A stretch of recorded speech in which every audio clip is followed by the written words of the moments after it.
Welcome to the Reader's Choice Awards 2024, only instead of Goodreads edition, it's Chris and Mads edition. And unlike Goodreads, we will not only be sticking with books that came out this year, we're going to be focusing on all the books we read this year. We read a lot of books. Between the two of us, over 200, and these are all the categories we came up with, and these are our favorite books in every single category. Let's get into it! The very first category is memoir. Are you ready? I'm ready. 1, 2, 3. Okay, mine's backwards. Green Lights by Matthew McConaughey. And I read this because our parents read it and loved it. And then after I read it and I knew it was such a banger, I told Maddie she needed to read it. So now it's just one big happy family obsessed with Matthew and his amazing words of wisdom. His bumper stickers are so incredible. I feel like this book teaches you more than just about his life. It taught me that there is no box except the one that you create, and you can make up all of your own rules about life. Oh, he's such a wild cowboy. Are you ready? Yes, for adult fantasy, we have... Same book again. They're both Sword of Kaigen by M.L. Wang. Misaki is my favorite female character I've ever read. Her as a mother, I've never in my life cried as hard as I did during this book, and that's a good thing. Same, I cried very hard as well, and to me, M.L. Wang proved in this book that she knows how to tackle really intense topics and themes with a lot of nuance and delicacy, and she has a worldview that's really inspirational and hopeful, that when you fail, you just keep going until you figure it out. It was really, really good. I don't know if I'll have another book this decade that tops this for me. It's definitely going to be my book of the year. It's time for epic fantasy. This was so hard. This one was really hard. Actually, this was not hard for me at all. Mine is, you ready? Yeah. The Will of the Many by James Islington. And Ruin by John Gwynne. This book completely surprised me. The pacing, I want a book 2 so bad. This is only book 1, and I'm like, if this is the beginning, this might become like a lifetime favorite. Please don't mess up book 2. Please don't mess up book 2. I'm so excited for the sequel too. I read that last year. Ruin is my epic fantasy of the year because there's a duel in this book that lives in my head rent-free. It's the most like cinematic, iconic, insane moment, scene, emotional impact in any book. I was sobbing my eyes out during this book, and it just solidified John Gwynne as like a favorite author for me. Woo!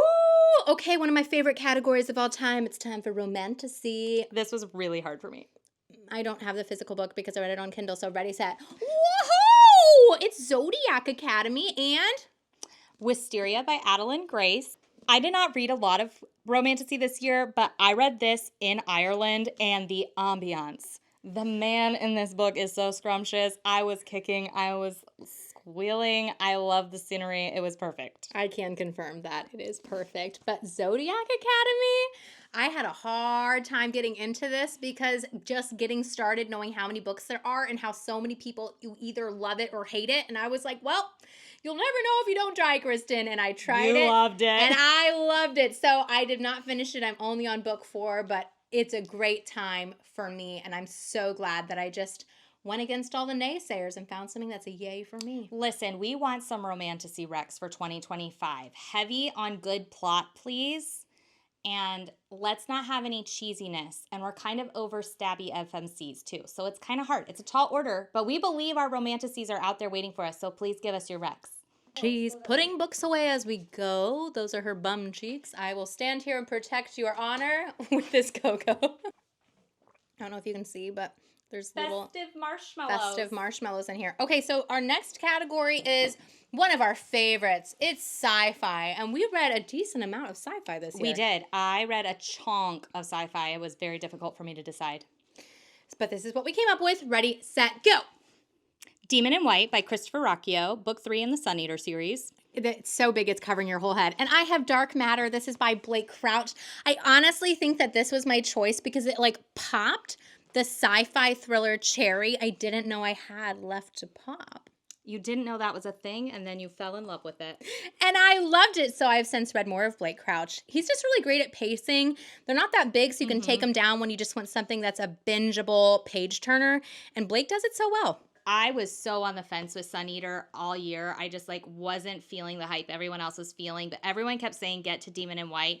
And once I read it, I think it was just like, oh, Rakio hits his stride with pacing in this book, and there's a couple of things in here that are just kind of like particular favorites for me. There's like the hidden doors and like discovering hidden things. There's a really cool sci-fi element that's introduced, and there's great political intrigue. So I just think overall, even if you're not a huge Sun Eater fan, I think this is a really well-written book.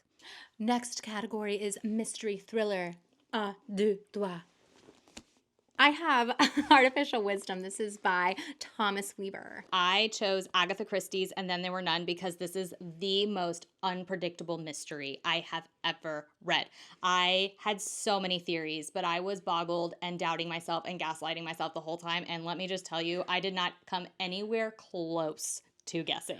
It's so hard for that to happen. So good. Ugh. So this book is just a surprise, and it is my favorite techno thriller I have ever read.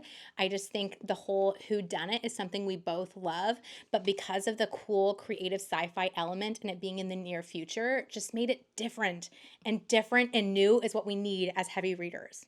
I love romance, so let's do the romance category. Maddie's category choice is sus. This is not even Guys, romance. I don't read a lot of romance apparently this year. Your loss, my gain. The 7-Year Slip. This is by Ashley Poston. And I am putting forth Yumi and the Nightmare Painter by Brandon Sanderson. Now hear me out. I know Brandon Sanderson is not known for his romance writing, and I know that it is more simple and it's not super spicy, although we do get a nice little bath scene in here. Oh, don't talk about that bath scene. I wept at the end of this book, and I think it was a very powerful story about what a healthy romantic relationship can look like and how it can bring out the best in people, and I was super invested and moved, and I loved these characters. I think the cover is giving romance. Okay, I will admit that there is a subplot love story happening in You Mean the Nightmare Painter, and that's probably why it's one of my favorite Brandon Sandersons. This is a romance. Okay, the 7-Year Slip, which Maddie said she did not read because she thought it had an ugly front, and I concur. Like, it is not my favorite cover. The cover is not giving. But the inside, okay, when I tell you the inside of this book was just lovely. It was a great time. I read it the right time of the year. I would recommend this to anybody who loves a good time travel, a little second chance romance moment. I will read it per your recommendation. Sure will. It's time for the self-development category because we don't really like to say self-help, so just self-development. 1, 2, 3. Boom. I have Tuesdays with Maury by Mitch Albom. And I have Existential Kink by Carolyn Elliott. This, of all the books I read this year that are like nonfiction, it made me sob. But also, it's just actually come back into my thinking anytime I'm about to make a decision. The man in this book who is dying of ALS talks about his ideal day, and his ideal day involves swimming and exercising and spending time with friends and enjoying the good weather and enjoying the fact that his body works. And that just makes me feel like when I don't want to go to the gym, I'm just like, yes, I fucking do. It just makes you grateful for the very, very, very simple things that we take for granted. If you can learn how to die, then you'll learn how to live. This is incredibly different. As you can see by the tabbage, it did its job. I think some books just find you at the right time, and this book is on shadow work, which is something that I have the energy and the curiosity to dig into in my personal life right now. And I would love to have a conversation with Carolyn on our podcast because I think she has a brilliant mind and really cool things to say. I am very excited to read that immediately as well. It wouldn't be an award show without popcorn. As Maddie is cleaning the kernels out of her teeth. Next, we have a classics category, which Maddie reads way more classics than me, so she had more to choose from. What was your choice then? My pick is Sense and Sensibility by Jane Austen. And if you ask me next year, it will be Sense and Sensibility by Jane Austen. And the year after that, because I read this book every year and it's always my favorite and it always hits so hard. I'm obsessed with it. She's nothing but consistent. Mine is Man's Search for Meaning. This is by Viktor E. Frankl. It's not very long. This is actually the story of a real person, Viktor's life, and he was in a concentration camp and has lived to tell the tale. And it brought some stuff up for me that I'm grateful for, but it was not an easy read. It's a really hard story, but with such a beautiful message. And again, like Tuesdays with Maury, This was a 5-star life lesson book. I really am so glad I read it. With classics, it can be hit or miss, or whether they like still are relevant to you today. It sounds like that like literally will be relevant forever. For me, Sense and Sensibility just hits and slaps so hard because it's about sisters. And it's about the difference in temperament and the way that there's beauty in all different kinds of temperament and what you can learn together and what both people bring to your outlook on life. And to me, it's just like a year after year after year, it just makes me feel seen, and it reminds me of all the reasons that I love my sisters and I love that we're different. You're so cute. This is our dark academia category, which we basically just made up, but we both... Just so we could talk about this book. Blood Over Brighthaven by M.L. Wang. This book, man. Shit. She is like the author for me. The way she writes characters, the way she weaves in sometimes painful, powerful messages. I just feel like when I read this book, the mirror kept shining on my face and making me see things in myself that I avoid or that I put my nose up to. And she reminds you of some really important things in an amazing package of a fast-paced, absolutely unpredictable fantasy. It's so fast-paced. It's so much fun, but it definitely has the real life application in there if you're willing to look for it. And I think she tackles it with great delicacy, great finesse. It's not like in your face. What she's really talking about is how it's very easy to point the finger and be like misogyny, sexism, colonialism, and like point things out. And it's a lot different to see those things in yourself and to recognize that you are participating in, competing in, acting out in the things that you actually hate the most. It's very easy to become the thing that you hate the most, and that we're never going to move forward if we are stuck in the cycles of toxicity and abuse that we hate so much. Like, we actually have to get out of those systems and find new ways of being. And she just like perfectly illustrates that in this book. This book transcends entertainment, but it's very entertaining. Yeah, I agree. Everyone should read it. All right, we don't read a lot in this category, but we can both get down with some historic fiction. I'll just be like in the middle of some historic fiction going like, but where's the magic? This book didn't need magic. I have The Wolf Den by Elodie Harper. Ooh, yes, I'm very excited to read this. The Brothers Gwen really hype this. And I mean, the premise itself will hook you. This is a story about a woman who is sold into slavery. She works in a brothel in Pompeii in the ancient world. And it's all about her journey through the brothel, the sisterhood with the other women in the brothel, her terrible gaslighting master, the love she finds along the way. It's juicy. Oh, yep. I'm going to read that. And mine is Hester. It's the first book that I read in 2024. It was recommended by my sister-in-law. Shout out to Carrie. And this is written by Lori Albanese. I hope I'm saying that correctly. I loved Hester because I could relate to things about her. She's a little judged. She's a little different, but she's also very proud of it. I just saw myself in her, and I was incredibly entertained by this story. I highly recommend if you're somebody who likes this genre. Is it inspired by The Scarlet Letter? It is inspired by The Scarlet Letter, but I don't want to give too much away, but there are twists and things that are different. We love our indie authors, so we have a whole category just for indie authors that slapped for us this year. Ready, set, boom! Artificial Wisdom by Thomas Weaver. And I have The Bound and the Broken. This is by Ryan Cahill. Interestingly enough, both of these authors got picked up by traditional publishers this year. We're so excited for these guys, but we found them when they were indie published, and we are obsessed. Congrats, guys. We're so excited for you.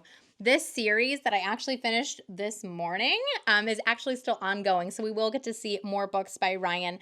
I like this story a lot because it reminds me of how Lord of the Rings felt as a kid. This is a large cast. This is magical. It's a giant world. It's found family. There's animal companions. There's dragons. Thomas, I believe, will be re-releasing Artificial Wisdom in 2025, and I think we can expect a sequel in early 2026. But don't quote me. I need that sequel. I know. I need it. I love YA books. I also love YA books, especially when they're about adults. Well, especially when they're well done, like these two. I have Clockwork Princess, the third book in the Infernal Devices series by Cassandra Clare. And I have the Belladonna series. This is by Adeline Grace. Woo! I didn't know. I didn't know it was coming. This is so romantic, forbidden love, but it's gothic. And our two main characters that you follow throughout all three books are just cool chicks. We need more cool chicks in books, okay? I just love that feels like books I read growing up, like Jane Eyre and Secret Garden, but it's like, but let's make it romantic and fantastical. A little bit of murder mystery, too. It is kind of murder mystery. I picked The Clockwork Princess because the love triangle in this trilogy, I'm like, step aside, Twilight. What the fuck were you trying to do? No. Wait, I'm sorry. It's like Twilight, but elevated? If it's not this, I don't want it. Oh, I want Let it! me just say, I cried my eyes out in the epilogue of this book. It was so good. Okay, Bustier, look at her. Can we be her for Halloween? Damn. The way we are not telling anyone anything new about this series because it's been out for 15 years and everyone loves it, but I just found this series this year and it was so fun.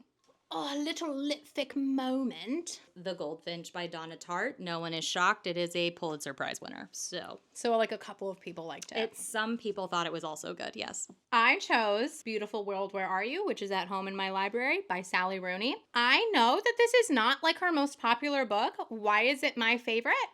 I don't know. I guess it was just for me. I love an adult relationship with two women that spans a long time because I think that that's rare.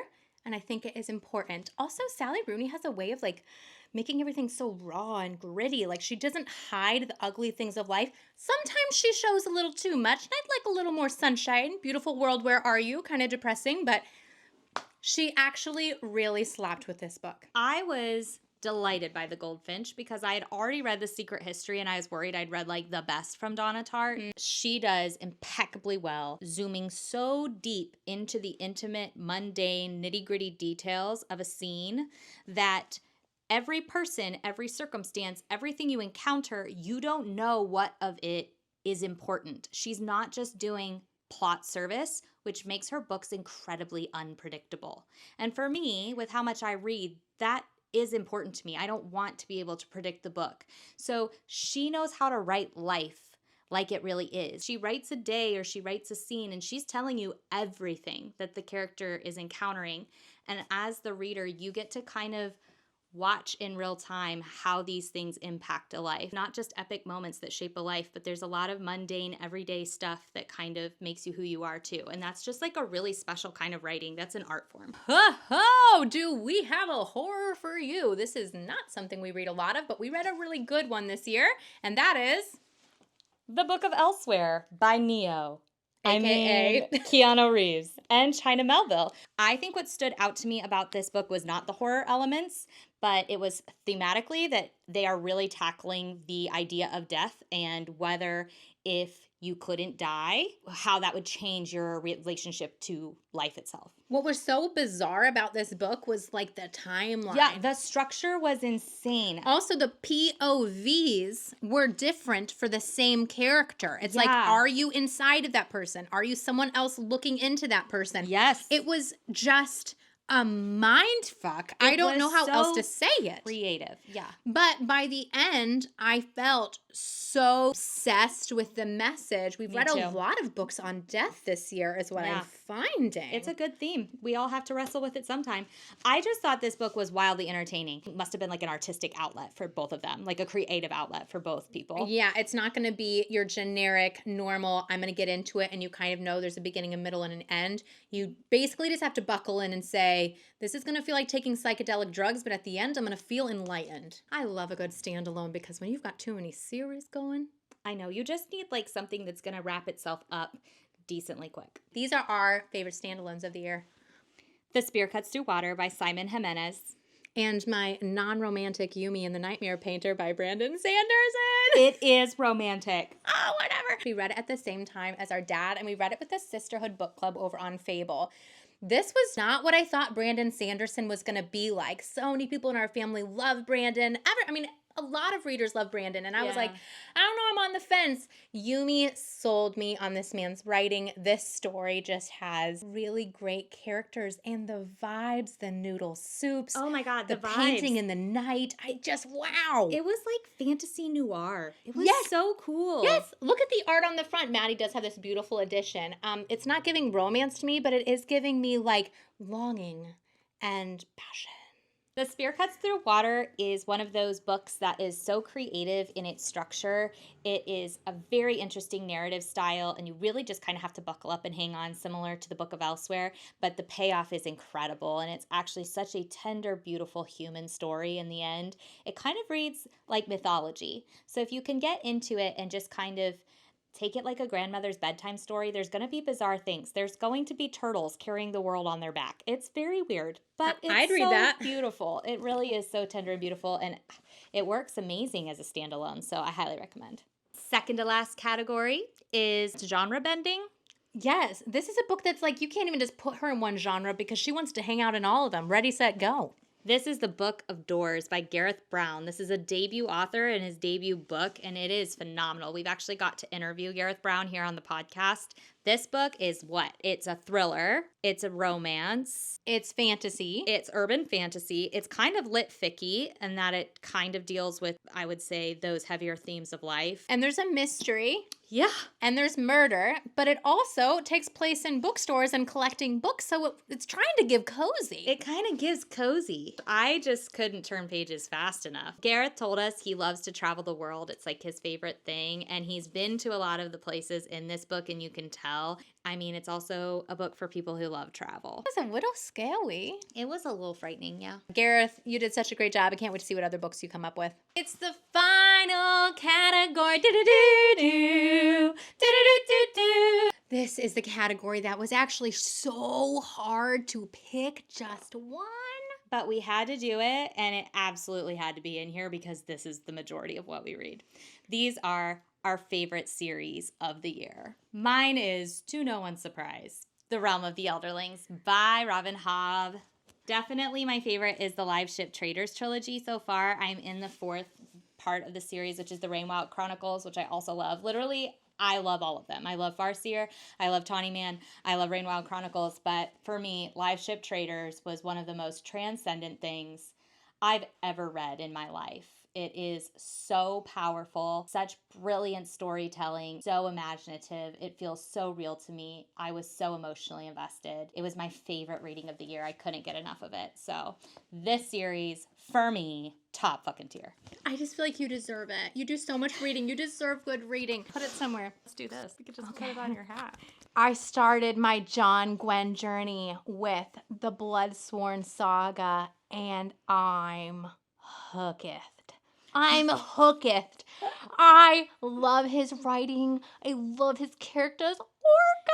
It will always remind me of being in Ireland on our bookish trip. I cannot wait to read more of Jean Gwen. Maddie already loves a lot of his work, so I know I have a lot of good reading ahead of me. Thank you for making good shit, John. We also interviewed him on our podcast if you want to hear more from him, but he's great. Those are our awards for the year. Thanks for hanging with us. We absolutely want to hear what your favorite books in the genres you read in 2024 were, and that will help us build our TBR for 2025. We want top books only. Top books only. And we love to read in every genre. So if there's some genres we didn't read this year that you love to read, drop those recs below too, because we're willing to branch out. I can't take myself seriously with this on my head, so we're going to leave it there, guys. Okay. Have an awesome end to your 2024 reading year, and let's all make it a goal to have an even better 2025. And thank you so much to our patrons, the motherfucking family on Patreon. We love you so much. And if you're new around here and you like the content, please like and subscribe. Bye, guys. Bye.